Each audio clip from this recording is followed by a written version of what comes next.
You guys, okay, there is a woman on the internet right now who told the world that she's thought about killing her own children to protect them from the future. And thousands of people responded, okay? And honestly, like nobody responded with concern. Nobody was like, hey, maybe we should get you some help, right? But like they all had this empathy, like they validated her. They're like, we understand, I understand. We've crossed a line so dark that we can't even see it anymore because we've been staring into the void for so long that we think this is normal. And this isn't about politics, okay? This isn't about left or right.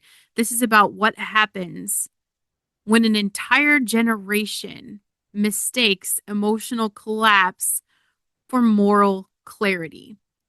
And they're calling it brave.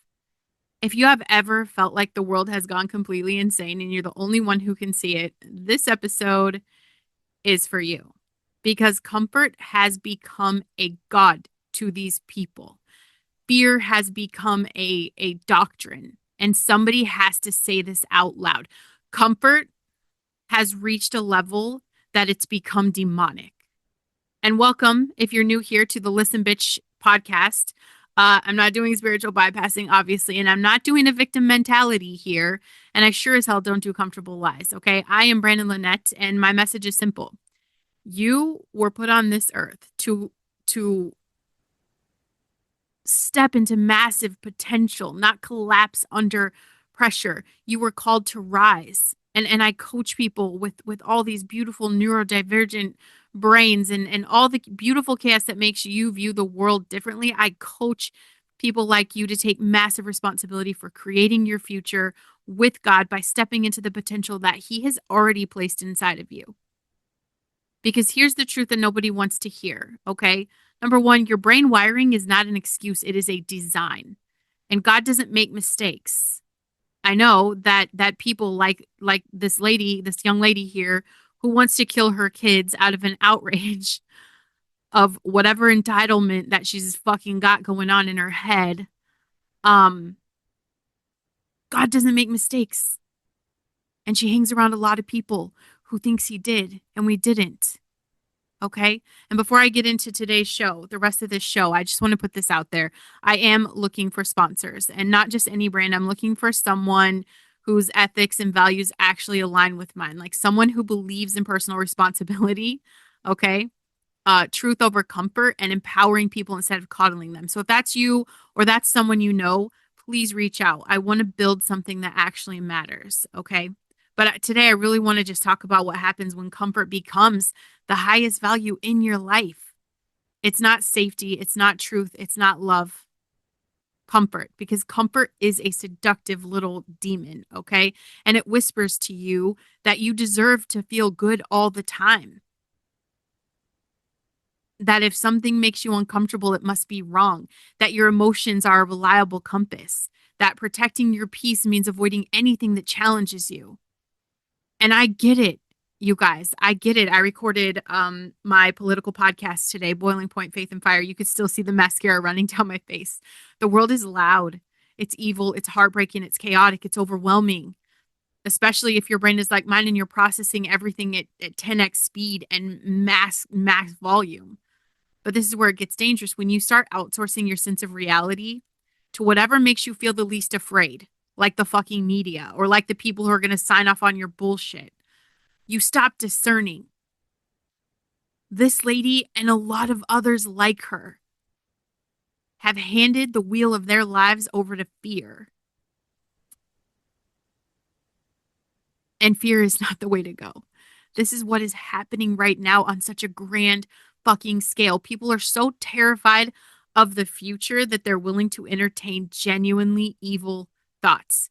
And that's because they haven't stepped into the power and the potential of understanding and embracing the fact that, they can embrace their potential. And they're calling these evil thoughts compassion. Read the thread. A mother saying she's considering ending her children's lives to spare them is not protecting anyone. This is fucking insane.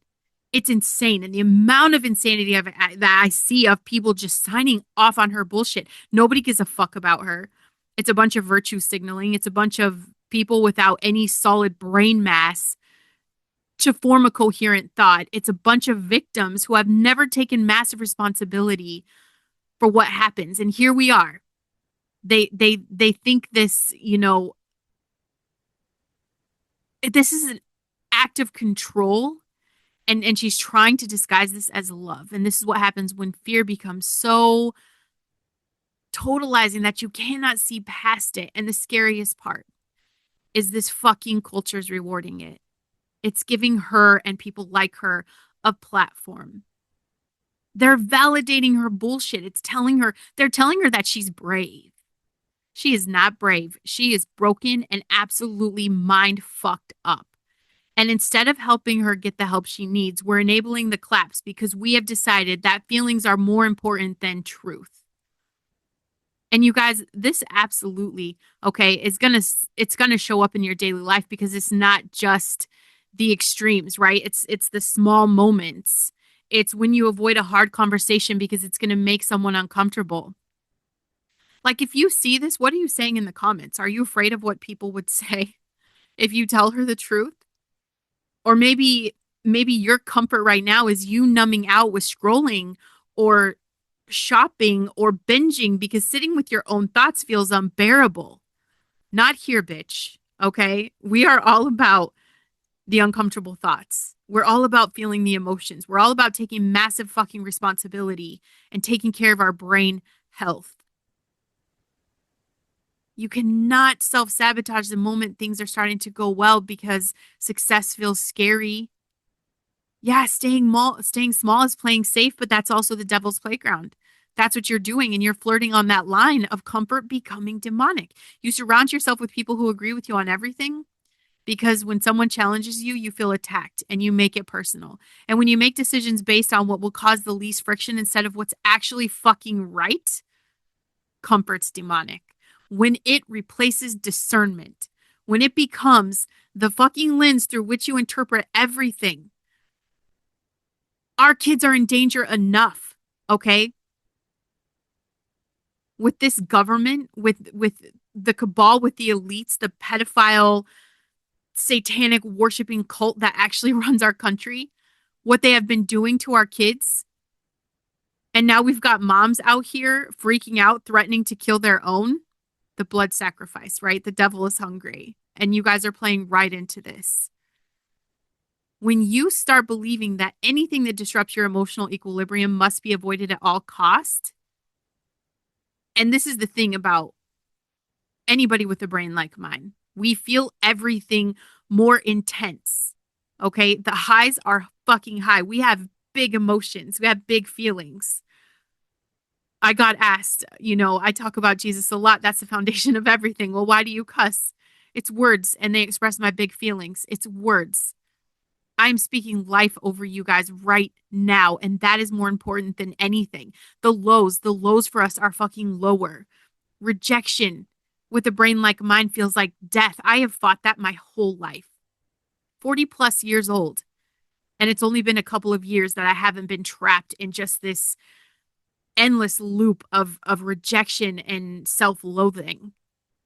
And then you've got this fact that overstimulation makes me feel like I'm drowning. Okay. So the temptation to prioritize comfort is even stronger because discomfort is legitimately way more painful for us. But that's exactly why we can't afford to worship it. Because if you let comfort become your God, you are never going to do anything hard. You will never grow. You will never fulfill the calling that Jesus put on your life. And make no mistake, he called you. He did call you. He did not die on a cross so you could spend your life avoiding discomfort. He didn't pay that price so you could collapse every time the world gets hard. He paid it so you could stand the fuck up in the middle of the chaos and be the light. And I know the world is super dark. That means you have to be super bright. And listen, when this feels, it's times of uncertainty right now. Absolutely times of uncertainty. Nothing is guaranteed for anyone, and it never has been, except for death. Like, that's literally the only thing that is guaranteed is that you're going to fucking die. What you do from point A to point B, I keep that between me and God, right? Because I don't give a fuck what you think. I don't care if you approve of my potential, but I know that I have to stand in front of him and I'm going to be held accountable for everything. So not only am I nurturing my potential, I am making sure that there's not a person that crosses my path that doesn't know what's possible for them too. Yeah, the government is fucked. Okay. They don't care about you. Elections, stressful. There's a global crisis. Okay. AI is taking over the fucking planet and nobody's talking about it. Okay. There's still children being used. Adrenochrome is real. We're eating humans. I mean, there's a list of things that are absolutely fucking happening all around us.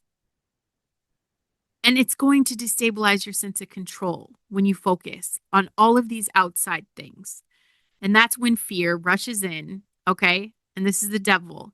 And the devil is like, you need to protect yourself. You need to make sure you're safe. You need to do whatever it takes to avoid the pain. And that's where, if you heard my show yesterday, I talk about soft Christians, okay? A lot of fake ass people out here just avoiding pain, avoiding responsibility, avoiding standing up when we're literally called to call out evil.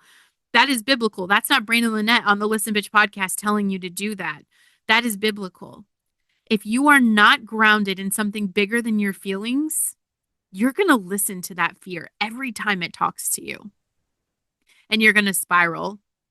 And you're going to make decisions based on worst case scenario thinking. You're going to sign off on other people's bullshit. You're going to start a whole trap loop of woe is me, I'm a victim, the world sucks, and you're going to, catastrophize everything. You're going to look at the future and see only darkness because fear has convinced you that the only rational response to uncertainty is fucking collapse.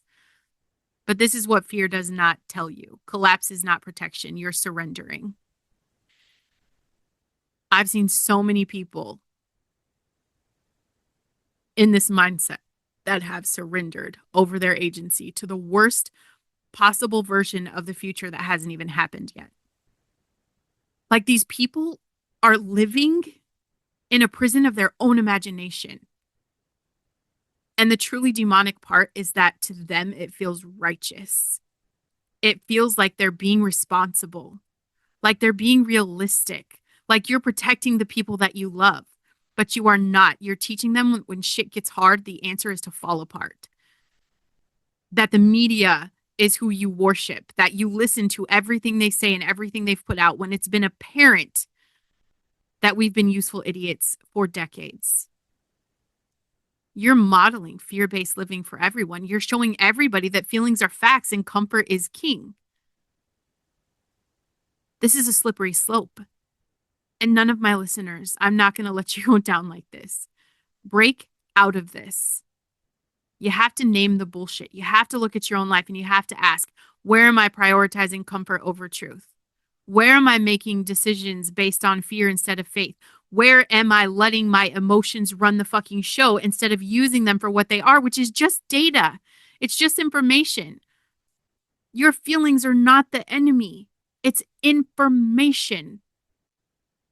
But they're not infallible. They're not God. And when you treat them like they are, you end up in a very dark place very fucking fast. You need to build discernment. And discernment is a muscle. I am barely just coming into like a solid level of confidence when it comes to my discernment. I hear it, I feel it in my body. I read the Bible every day to make sure that my discernment is aligned on the right side. On the right side of the split that is happening in the world today, in the spiritual warfare that is happening all around us. It's a muscle. It is not something you either have or you don't.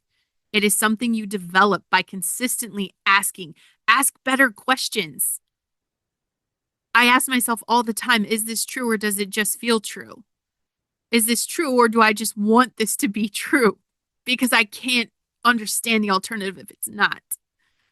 Is this wise or does it just feel safe? Is it loving or is it just feeling comfortable? Am I acting out of conviction or am I reacting out of fear? And the hardest part of this is that sometimes the right answer is the one that makes you the most uncomfortable. And sometimes the truth is the thing that's going to disrupt your peace. Sometimes love requires you to do the hard thing, to say the hard thing, and to stand in the gap no matter what it costs you. And yeah, it's cost me. It still costs me. And at the end of the day, everything I lose, I look back and I see how much closer I am to gaining a life after death. You have to stop outsourcing your fucking sanity. Can you please stop letting TikTok and the fucking internet tell you how to feel? Stop letting the news cycle dictate your emotional state. Stop letting people who don't share your values shape your worldview. You have to curate what you consume. You have to protect your mind like it is the most valuable real estate on the planet, because it is. If you're filling your head with fear porn and rage bait and performative hysteria, that's what you're going to produce. Garbage in, garbage out. And you cannot afford to be passive about what you're allowing in your mental and your spiritual space. You have to do the next right thing, not the big thing, not the perfect thing, the next right thing. The person in front of you who needs help, the conversation you've been avoiding, the boundary you need to set, the responsibility you need to take, the apology that you need to make, the lie you need to stop telling yourself. You don't fix the whole world. You don't solve every problem. You just do the next right thing with discipline, with integrity, and you have to trust that God will multiply it. And you have to remember who the fuck you are and who you came here to be. You are not a product of your circumstances. You are not a victim of anything, especially brain wiring. You are not at the mercy of the culture or the media or the loudest voice in the room. You are a child of the one true King. You were bought with a price. You were called for a purpose, and that calling is not to join the mob. It's not to collapse under pressure. It's not to live in fear and call it wisdom. Your calling is to stand upright in truth and to be a voice of clarity in a world that has lost its fucking mind. To help the person next to you to do the next right thing. To refuse to participate in collective delusion. And this is not easy, especially not easy when your brain is feeling, it's wired to feel everything at max. But easy was never the assignment. The assignment is to be faithful. The assignment is courage. The assignment is using the voice that God gave you with discipline and discernment, even when, especially when it would be more comfortable to stay silent. So my challenge to you, okay, this week, stop worshiping comfort. Stop letting fear make your decisions. Stop mistaking emotional collapse for moral clarity and start taking responsibility for the future that you're creating. Whatever comes tomorrow is because of the choices you fucking make today. And it's not going to be because it's easy, and it's not going to be because it feels good, but because it's true. And Jesus didn't die so you could spend your life hiding. And for the love of all things holy, stop signing off on other people's bullshit. If you love your people and they're struggling with batshit ideals like this lady, really, if you're struggling with telling them the fucking truth, you have a problem. If you love them, you're going to tell them.